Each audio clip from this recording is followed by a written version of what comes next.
नमस्कार दोस्तों, मेरे YouTube चैनल कहानियाँ में आपका स्वागत है। आज मैं आपके लिए लेकर आई हूँ मुंशी प्रेमचंद जी की लिखी कहानी पंच परमेश्वर। यदि आपको यह कहानी पसंद आए तो इस चैनल को लाइक, सब्सक्राइब और अपने दोस्तों के साथ शेयर ज़रूर कीजिएगा। तो चलिए इस कहानी की शुरुआत करते हैं। जुम्मन शेख और अलगू चौधरी में गाढ़ी मित्रता थी। साझे में खेती होती थी, कुछ लेन देन में भी साझा था। एक को दूसरे पर अटल विश्वास था। जुम्मन जब हज करने गए थे तब अपना घर अलगू को सौंप गए थे और अलगू जब कभी बाहर जाते तो जुम्मन पर अपना घर छोड़ देते थे। उनमें न खान पान का व्यवहार था, न धर्म का नाता, केवल विचार मिलते थे। मित्रता का मूल मंत्र भी यही है। इस मित्रता का जन्म उसी समय हुआ जब दोनों मित्र बालक ही थे और जुम्मन के पूज्य पिता जुमराती उन्हें शिक्षा प्रदान करते थे। अलगू ने गुरुजी की बहुत सेवा की थी, खूब रकाबियाँ मांजी, खूब प्याले धोए। उनका हुक्का एक क्षण के लिए भी विश्राम न लेने पाता था, क्योंकि प्रत्येक चिलम अलगू को आध घंटे तक किताबों से अलग कर देती थी। अलगू के पिता पुराने विचारों के मनुष्य थे। उन्हें शिक्षा की अपेक्षा गुरु की सेवा पर अधिक विश्वास था। वह कहते थे कि विद्या पढ़ने से नहीं आती, जो कुछ होता है गुरु के आशीर्वाद से। बस गुरु जी की कृपा दृष्टि चाहिए। अतएव यदि अलगू पर जुमराती शेख के आशीर्वाद अथवा सत्संग का कुछ फल न हुआ तो यह मानकर संतोष कर लेगा कि विद्योपार्जन में उसने यथाशक्ति कोई बात उठा नहीं रखी। विद्या उसके भाग्य में ही ना थी तो कैसे आती। मगर जुमराती शेख स्वयं आशीर्वाद के कायल न थे। उन्हें अपने सोटे पर अधिक भरोसा था और उसी सोटे के प्रताप से आज आसपास के गांवों में जुम्मन की पूजा होती थी। उनके लिखे हुए रहननामे या बैनामे पर कचहरी का मुहर्रिर भी कलम न उठा सकता था। हल्के का डाकिया, कांस्टेबल और तहसील का चपरासी सब उनकी कृपा की आकांक्षा रखते थे। अतएव अलगू का मान उनके धन के कारण था, तो जुम्मन शेख अपनी अनमोल विद्या से ही सबके आदर पात्र बने थे। जुम्मन शेख की एक बूढ़ी खाला थी। उसके पास कुछ थोड़ी सी मिल्कियत थी, परंतु उसके निकट संबंधियों में कोई ना था। जुम्मन ने लंबे चौड़े वादे करके वह मिल्कियत अपने नाम लिखवा ली थी। जब तक दानपात्र की रजिस्ट्री ना हुई थी तब तक खाला जान का खूब आदर सत्कार किया गया। उन्हें खूब स्वादिष्ट पदार्थ खिलाए गए। हलवे पुलाव की वर्षा सी की गई, पर रजिस्ट्री की मुहर ने इन खातिरदारियों पर भी मानो मुहर लगा दी। जुम्मन की पत्नी करीमन रोटियों के साथ कड़वी बातों के कुछ तेज तीखे सालन भी देने लगी। जुम्मन शेख भी निठुर हो गए। अब बेचारी खाला जान को प्रायः नित्य ही ऐसी बातें सुननी पड़ती थी। बुढ़िया ना जाने कब तक जिएगी। 2-3 बीघे ऊसर क्या दे दिया, मानो मोल ले लिया है। बघारी दाल के बिना रोटियां नहीं उतरती। जितना रुपया इसके पेट में झोंक चुके उतने से तो अब तक गांव मोल ले लेते। कुछ दिन खाला जान ने सुना और सहा, पर जब ना सहा गया तब जुम्मन से शिकायत की। जुम्मन ने स्थानीय कर्मचारी गृहस्वामी के प्रबंध में दखल देना उचित न समझा। कुछ दिन तक और यूं ही रोध होकर काम चलता रहा। अंत में एक दिन खाला ने जुम्मन से कहा, बेटा, तुम्हारे साथ मेरा निर्वाह ना होगा। तुम मुझे रुपए दे दिया करो, मैं अपना पका खा लूँगी। जुम्मन ने धृष्टता के साथ उत्तर दिया, रुपए क्या यहाँ फलते हैं? खाला ने नम्रता से कहा, मुझे कुछ रूखा सूखा चाहिए भी कि नहीं? जुम्मन ने गंभीर स्वर से जवाब दिया, तो कोई यह थोड़े ही समझा था कि तुम मौत से लड़कर आई हो। खाला बिगड़ गई। उन्होंने पंचायत करने की धमकी दी। जुम्मन हंसे। जिस तरह कोई शिकारी हिरन को जाल की तरफ जाते देखकर मन ही मन हंसता है, वह बोले, हाँ जरूर पंचायत करो, फैसला हो जाए। मुझे भी यह रात दिन की खटखट पसंद नहीं। पंचायत में किसकी जीत होगी इस विषय में जुम्मन को कुछ भी संदेह न था। आसपास के गांवों में ऐसा कौन था जो उसके अनुग्रहों का ऋणी ना हो। ऐसा कौन था जो उसको शत्रु बनाने का साहस कर सके? किसमें इतना बल था जो उसका सामना कर सके? आसमान के फरिश्ते तो पंचायत करने आवेंगे नहीं। इसके बाद कई दिन तक बूढ़ी खाला हाथ में एक लकड़ी लिए आसपास के गांवों में दौड़ती रही। कमर झुककर कमान हो गई थी। एक एक पग चलना दूभर था, मगर बात आ पड़ी थी। उसका निर्णय करना ज़रूरी था। बिरला ही कोई भला आदमी होगा जिसके सामने बुढ़िया ने दुख के आंसू न बहाए हों। किसी ने तो यूं ही ऊपरी मन से हूँ हाँ करके टाल दिया, और किसी ने इस अन्याय पर जमाने को गालियाँ दी। कहा, कब्र में पाँव लटके हुए हैं, आज मरे कल दूसरा दिन, पर हवस नहीं मानती। अब तुम्हें क्या चाहिए? रोटी खाओ और अल्लाह का नाम लो। तुम्हें अब खेती बाड़ी से क्या काम है? कुछ ऐसे सज्जन भी थे जिन्हें हास्य रस के रसास्वादन का अच्छा अवसर मिला। झुकी हुई कमर, पोपला मुँह, सनके से बाल, इतनी सामग्री एकत्र हो तब हंसी क्यों न आवे? ऐसे न्यायप्रिय, दयालु, दीन वत्सल पुरुष बहुत कम थे जिन्होंने उस अबला के दुखड़े को गौर से सुना हो और उसको सांत्वना दी हो। चारों ओर से घूम घाम कर बेचारी अलगू चौधरी के पास आई, लाठी पटक दी और दम लेकर बोली, बेटा तुम भी दम भर के लिए मेरी पंचायत में चले आना। अलगू, मुझे बुलाकर क्या करोगी? कई गांव के आदमी तो आवेंगे ही। खाला अपनी विपत तो सबके आगे रो आई। अब आने न आने का अख्तियार उनको है। अलगू, यूँ आने को आ जाऊँगा, मगर पंचायत में मुँह न खोलूँगा। खाला, क्यों बेटा? अलगू, अब इसका क्या जवाब दूँ? अपनी खुशी, जुम्मन मेरा पुराना मित्र है, उससे बिगाड़ नहीं कर सकता। खाला, बेटा क्या बिगाड़ के डर से ईमान की बात ना कहोगे? हमारे सोए हुए धर्म ज्ञान की सारी संपत्ति लुट जाए तो उसे खबर नहीं होती, परंतु ललकार सुनकर वह सचेत हो जाता है, फिर उसे कोई जीत नहीं सकता। अलगू इस सवाल का कोई उत्तर न दे सका, पर उसके हृदय में ये शब्द गूंज रहे थे, क्या बिगाड़ के डर से ईमान की बात ना कहोगे? संध्या समय एक पेड़ के नीचे पंचायत बैठी। शेख जुम्मन ने पहले से ही फर्श बिछा रखा था। उन्होंने पान, इलायची, हुक्के, तंबाकू आदि का प्रबंध भी किया था। हाँ, वह स्वयं अलबत्ता अलगू चौधरी के साथ जरा दूर पर बैठे हुए थे। जब पंचायत में कोई आ जाता था तब दबे हुए सलाम से उसका स्वागत करते थे। जब सूर्य अस्त हो गया और चिड़ियों की कलरव युक्त पंचायत पेड़ों पर बैठी, तब यहाँ भी पंचायत शुरू हुई। फर्श की एक एक अंगुल जमीन भर गई, पर अधिकांश दर्शक ही थे। निमंत्रित महाशयों में से केवल वे ही लोग पधारे थे जिन्हें जुम्मन से अपनी कुछ कसर निकालनी थी। एक कोने में आग सुलग रही थी। नाई ताबड़तोड़ चिलम भर रहा था। यह निर्णय करना संभव था कि सुलगते हुए उपलों से अधिक धुआं निकलता था या चिलम के दमों से। लड़के इधर उधर दौड़ रहे थे, कोई आपस में गाली गलौज करते और कोई रोते थे। चारों तरफ कोलाहल मच रहा था। गांव के कुत्ते इस जमाव को भोज समझकर झुंड के झुंड जमा हो गए थे। पंच लोग बैठ गए तो बूढ़ी खाला ने उनसे विनती की, पंचों, आज 3 साल हुए मैंने अपनी सारी जायदाद अपने भांजे जुम्मन के नाम लिख दी। इसे आप लोग जानते ही होंगे। जुम्मन ने मुझे ता हयात रोटी कपड़ा देना कबूल किया। साल भर तो मैंने इसके साथ रो धोकर काटा, पर अब रात दिन का रोना नहीं सहा जाता। मुझे न पेट की रोटी मिलती है न तन का कपड़ा। बेकस बेवा हूँ, कचहरी दरबार नहीं कर सकती। तुम्हारे सिवा और किसको अपना दुख सुनाऊं? तुम लोग जो राह निकाल दो उसी राह पर चलूं। अगर मुझ में कोई ऐब देखो तो मेरे मुंह पर थप्पड़ मारो। जुम्मन में बुराई देखो तो उसे समझाओ, क्यों एक बेकस की आह लेता है। मैं पंचों का हुक्म सिर माथे पर चढ़ाऊंगी।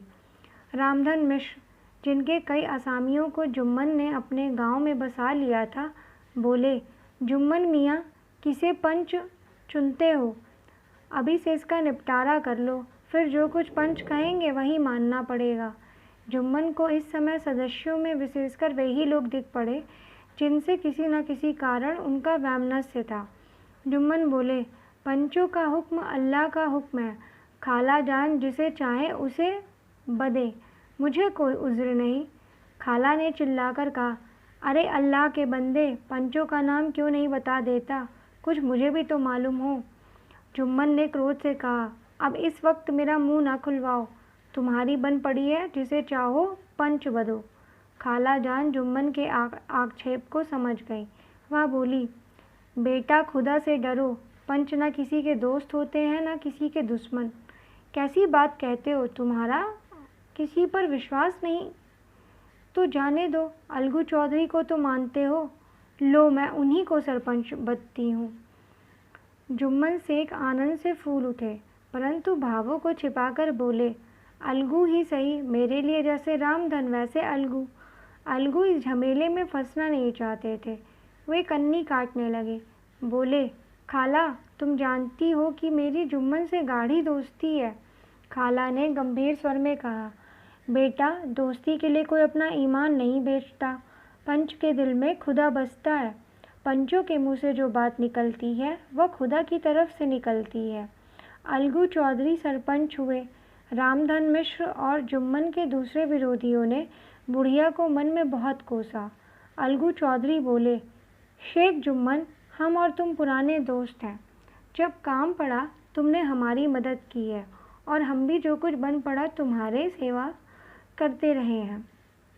मगर इस समय तुम और बूढ़ी खाला दोनों हमारी निगाह में बराबर हो। तुमको पंचों से जो कुछ अर्ज करनी हो करो। जुम्मन को पूरा विश्वास था कि अब बाजी मेरी है। अलगू यह सब दिखावे की बातें कर रहा है। अतएव शांत चित्त होकर बोले, पंचों, 3 साल हुए खाला जान ने अपनी जायदाद मेरे नाम हिब्बा कर दी थी। मैंने उन्हें ताहयात खाना कपड़ा देना कबूल किया था। खुदा गवाह है, आज तक मैंने खाला जान को कोई तकलीफ़ नहीं दी। मैं उन्हें अपनी माँ के समान समझता हूँ। उनकी खिदमत करना मेरा फ़र्ज़ है। मगर औरतों में ज़रा अनबन रहती है, उसमें मेरा क्या बस है। खाला जान मुझसे माहवार खर्च अलग मांगती हैं। जायदाद जितनी है वह पंचों से छिपी नहीं। उससे इतना मुनाफा नहीं होता है कि माहवार खर्च दे सकूं। इसके अलावा हिब्बानामे में माहवार खर्च का कोई जिक्र नहीं तो मैं भूल कर भी इस झमेले में ना पड़ता। बस मुझे यही कहना है। आइंदा पंचों का अख्तियार है, जो फैसला चाहे करें। अलगू चौधरी को हमेशा कचहरी से काम पड़ता था, अतः वह पूरा कानूनी आदमी था। उसने जुम्मन से ज़िरा शुरू की। एक एक प्रश्न जुम्मन के हृदय पर हथौड़े की चोट की तरह पड़ता था। रामधन मिश्र इन प्रश्नों पर मुग्ध हुए जाते थे। जुम्मन चकित थे कि अलगू को क्या हो गया। अभी यह अलगू मेरे साथ बैठा हुआ कैसी कैसी बातें कर रहा था। इतनी देर में ऐसी काया पलट हो गई कि मेरी जड़ खोदने पर तुला हुआ है। ना मालूम कब की कसर यह निकाल रहा है। क्या इतने दिनों की दोस्ती कुछ भी काम ना आवेगी? जुम्मन शेख तो इसी संकल्प विकल्प में पड़े हुए थे कि इतने में अलगू ने फैसला सुनाया। जुम्मन शेख, पंचों ने इस मामले पर विचार किया। उन्हें यह नीति संगत मालूम होता है कि खाला जान को माहवार खर्च दिया जाए। हमारा विचार है कि खाला की जायदाद से इतना मुनाफा अवश्य होता है कि माहवार खर्च दिया जा सके। बस यही हमारा फैसला है। अगर जुम्मन को खर्च देना मंजूर ना हो तो हिब्बानामा रद्द समझा जाए। यह फैसला सुनते ही जुम्मन सन्नाटे में आ गए। जो अपना मित्र हो वह शत्रु का व्यवहार करे और गले पर छुरी फेरे, इसी समय के हेर फेर के सिवा और क्या कहें।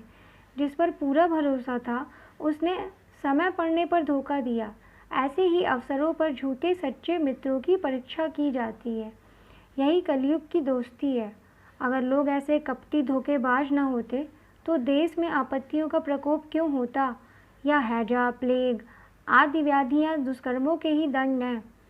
मगर रामधन मिश्र और अन्य पंच अलगू चौधरी की इस नीति परायणता की प्रशंसा जी खोल कर रहे थे। वे कहते थे, इसका नाम पंचायत है। दूध का दूध और पानी का पानी कर दिया। दोस्ती दोस्ती की जगह है, किंतु धर्म का पालन करना मुख्य है। ऐसे ही सत्यवादियों के बल पर पृथ्वी ठहरी है, नहीं तो वह कब की रसातल को चली जाती। इस फैसले ने अलगू और जुम्मन की दोस्ती की जड़ हिला दी। अब वे साथ साथ बात करते नहीं दिखाई देते। इतना पुराना मित्रता रूपी वृक्ष सत्य का एक झोंका भी न सह सका। सचमुच वह बालू की ही जमीन पर खड़ा था। अच्छे कामों की सिद्धि में बड़ी देर लगती है, पर बुरे कामों की सिद्धि में यह बात नहीं होती। जुम्मन को भी बदला लेने का अवसर जल्द ही मिल गया। पिछले साल अलगू चौधरी बटेसर से बैलों की एक बहुत अच्छी गोई मोल लाए थे। बैल पछाही जाति के सुंदर बड़े बड़े सींगों वाले थे। महीनों तक आसपास के गांव के लोग दर्शन करते रहे। दैव योग से जुम्मन की पंचायत के 1 महीने बाद इस जोड़ी का एक बैल मर गया। जुम्मन ने दोस्तों से कहा, यह दगाबाजी की सजा है। इंसान सब्र भले ही कर जाए, पर खुदा नेक बद सब देखता है। अलगू को संदेह हुआ कि जुम्मन ने बैल को विष दिला दिया है। चौधराइन ने भी जुम्मन पर ही इस दुर्घटना का दोषारोपण किया। उसने कहा, जुम्मन ने कुछ करा दिया है। चौधराइन और करीमन में इस विषय पर एक दिन खूब ही वाद विवाद हुआ। दोनों देवियों ने शब्द बाहुल्य की नदी बहा दी।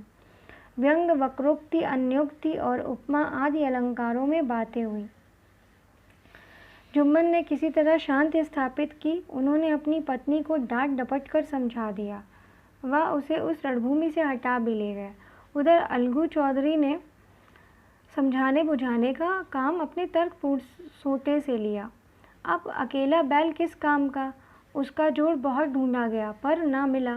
निदान यह सलाह ठहरी कि इसे बेच डालना चाहिए। गांव में एक समझू साहू थे। वह इक्का गाड़ी हाँकते थे। गांव के गुड़ घी लाद कर मंडी ले जाते। मंडी से तेल नमक भर लाते और गांव में बेचते। इस बैल पर उनका मन लहराया। उन्होंने सोचा, यह बैल हाथ लगे तो दिन भर में बेखटके 3 खेप हो। आजकल तो एक ही खेप में लाले पड़े रहते हैं। बैल देखा, गाड़ी में दौड़ाया, बाल भौरी की पहचान कराई, मोल तोल किया और उसे लाकर द्वार पर बांध दिया। 1 महीने में दाम चुकाने का वादा ठहरा। चौधरी को भी गरज थी ही, घाटे की परवाह ना की। समझू साहू ने नया बैल पाया तो लगे उसे रगेदने। वह दिन में 3-3, 4-4 खेपे करने लगे। न चारे की फिक्र थी न पानी की, बस खेपों से काम था। मंडी ले गए, वहाँ कुछ सूखा भूसा सामने डाल दिया। बेचारा जानवर अभी दम भी न लेने पाया था कि फिर जोत दिया। अलगू चौधरी के घर था तो चैन की बंसी बजती थी। बैलराम छठे छमाहे कभी बहेली में जोते जाते थे। खूब उछलते कूदते और कोसों तक दौड़ते चलते जाते थे। एक दिन चौथी खेप में साहू जी ने दूना बोझ लादा। दिन भर का थका जानवर, पैर न उठते थे, पर साहू जी कोड़े फटकारने लगे। बस फिर क्या था, बैल कलेजा तोड़कर चला। कुछ दूर दौड़ा और चाहा कि ज़रा दम ले, पर साहू जी को जल्द पहुंचने की फिक्र थी। अतएव उन्होंने कई कोड़े बड़ी निर्दयता से फटकारे। बैल ने एक बार फिर जोर लगाया, पर अब की बार शक्ति ने जवाब दे दिया। वह धरती पर गिर पड़ा और ऐसा गिरा कि फिर न उठा। साहू जी ने बहुत पीटा, टांग पकड़कर खींचा, नथनों में लकड़ी ठूस दी, पर कहीं मृतक भी उठ सकता है। तब साहू जी को कुछ शक हुआ। उन्होंने बैल को गौर से देखा, खोलकर अलग किया और सोचने लगे कि गाड़ी कैसे घर पहुँचे। बहुत चीखे चिल्लाए, पर देहात का रास्ता बच्चों की आंख की तरह सांझ होते ही बंद हो जाता है। कोई नज़र न आया। आसपास कोई गांव भी ना था। मारे क्रोध के उन्होंने मरे हुए बैल पर और दुर्रे लगाए और कोसने लगे। अभागे, तुझे मरना ही था तो घर पहुंचकर मरता। ससुरा बीच रास्ते में ही मर गया।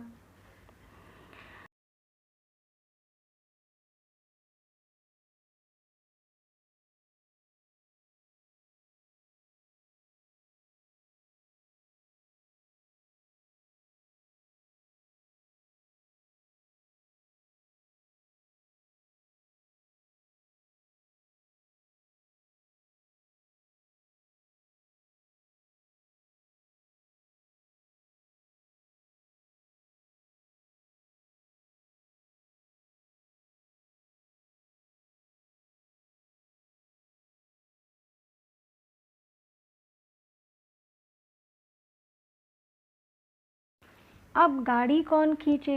इस तरह साहू जी खूब जले भुने। कई बोरे गुड़ और कई पीपे घी उन्होंने बेचे थे। 2-250 रुपये कमर में बंधे थे। इसके सिवा गाड़ी पर कई बोरे नमक के थे, अतएव छोड़कर जा भी नहीं सकते थे। लाचार बेचारे गाड़ी पर ही लेट गए। वहीं रत जगह करने की ठान ली। चिलम पिया गया, फिर हुक्का पिया। इस तरह साहू जी आधी रात तक नींद को बहलाते रहे। अपनी जान में तो वह जागते ही रहे, पर पौ फटते ही जो नींद टूटी और कमर पर हाथ रखा तो थैली गायब। घबरा कर इधर उधर देखा तो कई कनस्तर तेल भी नदारद। अफसोस में बेचारे ने सिर पीट लिया और पछाड़ खाने लगे। प्रातःकाल रोते बिलखते घर पहुँचे। सहुआइन ने अब जब यह बुरी सुनावनी सुनी तब पहले तो रोई, फिर अलगू चौधरी को गालियाँ देने लगी। निगोड़े ने ऐसा कुलच्छनी बैल दिया कि जन भर की कमाई लुट गई। इस घटना को हुए कई महीने बीत गए। अलगू जब अपने बैल के दाम मांगते तब साहू और सहुआइन दोनों ही झल्लाए हुए कुत्ते की तरह चढ़ बैठते और अंड बंड बकने लगते। वह तो सारे जन की कमाई लुट गई, सत्यानाश हो गया, इन्हें दामों की पड़ी है। आंखों में धूल झोंक दी, सत्यानाशी बैल गले बांध दिया, हमें निरा पूंगा ही समझ लिया। हम भी बनिए के बच्चे हैं, ऐसे बुद्धू कहीं और होंगे। पहले जाकर किसी गड्ढे में मुँह धो आओ, तब दाम लेना। ना जी मानता हो तो हमारा बैल खोल ले जाओ, महीना भर के बदले 2 महीना जोत लो, और क्या लोगे। चौधरी के अशुभ चिंतकों की कमी ना थी। ऐसे अवसरों पर वे भी एकत्र हो जाते और साहू जी के बर्राने की पुष्टि करते, परंतु 150 रुपये से इस तरह हाथ धो लेना आसान ना था। एक बार वह भी गर्म पड़े। साहू जी बिगड़कर लाठी ढूंढने घर में चले गए। अब सहुआइन ने मैदान लिया। प्रश्नोत्तर होते होते हाथापाई की नौबत आ पहुंची। सहुआइन ने घर में घुसकर किवाड़ बंद कर लिए। शोरगुल सुनकर गांव के भले मानस जमा हो गए। उन्होंने दोनों को समझाया, साहू जी को दिलासा देकर घर से निकाला। वह परामर्श देने लगे कि इस तरह से काम ना चलेगा, पंचायत कर लो, जो कुछ तय हो जाए उसे स्वीकार कर लो। साहू जी राजी हो गए। अलगू ने भी हामी भर ली। पंचायत की तैयारियां होने लगी। दोनों पक्षों ने अपने अपने दल बनाने शुरू किए। इसके बाद तीसरे दिन उसी वृक्ष के नीचे पंचायत बैठी। वही संध्या का समय था। विवादग्रस्त विषय था यह कि मटर की फलियों पर उनका कोई स्वत्व है या नहीं, और जब तक यह प्रश्न हल न हो जाए तब तक वे रखवाले की पुकार पर अपनी अप्रसन्नता प्रकट करना आवश्यक समझते थे। पेड़ की डालियों पर बैठी शुक मंडली में यह प्रश्न चिढ़ा हुआ था कि मनुष्यों को उन्हें बेमुरव्वत कहने का क्या अधिकार है, जब उन्हें स्वयं अपने मित्रों से दगा करने में भी संकोच नहीं होता। पंचायत बैठ गई तो रामधन मिश्र ने कहा, अब देरी क्या है, पंचों का चुनाव हो जाना चाहिए। बोलो चौधरी, किस किस को पंच बदते हो। अलगू ने दीन भाव से कहा, समझू साहू ही चुन ले। समझू खड़े हुए और कड़क कर बोले, मेरी ओर से जुम्मन शेख। जुम्मन का नाम सुनते ही अलगू चौधरी का कलेजा धक धक करने लगा, मानो किसी ने अचानक थप्पड़ मार दिया हो। रामधन अलगू के मित्र थे, वह बात को ताड़ गए। पूछा, क्यों चौधरी, तुम्हें कोई उज्र तो नहीं। चौधरी ने निराश होकर कहा, नहीं, मुझे क्या उज्र होगा। जुम्मन शेख के मन में भी सरपंच का उच्च स्थान ग्रहण करते ही अपनी जिम्मेदारी का भाव पैदा हुआ। उसने सोचा, मैं इस वक्त न्याय और धर्म के सर्वोच्च आसन पर बैठा हूँ। मेरे मुँह से इस समय जो कुछ निकलेगा वह देवाड़ी के सदृश है, और देवाड़ी में मेरे मनोविकारों का कदापि समावेश नहीं होना चाहिए। मुझे सत्य से जौ भर भी टलना उचित नहीं। पंचों ने दोनों पक्षों से सवाल जवाब करने शुरू किए। बहुत देर तक दोनों दल अपने अपने पक्ष का समर्थन करते रहे।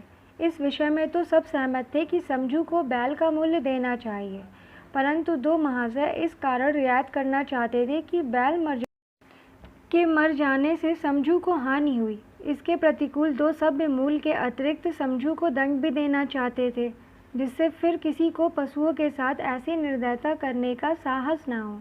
अंत में जुम्मन ने फैसला सुनाया, अलगू चौधरी और समझू साहू, पंचों ने तुम्हारे मामले पर अच्छी तरह विचार किया। समझू को उचित है कि बैल का पूरा दाम दे।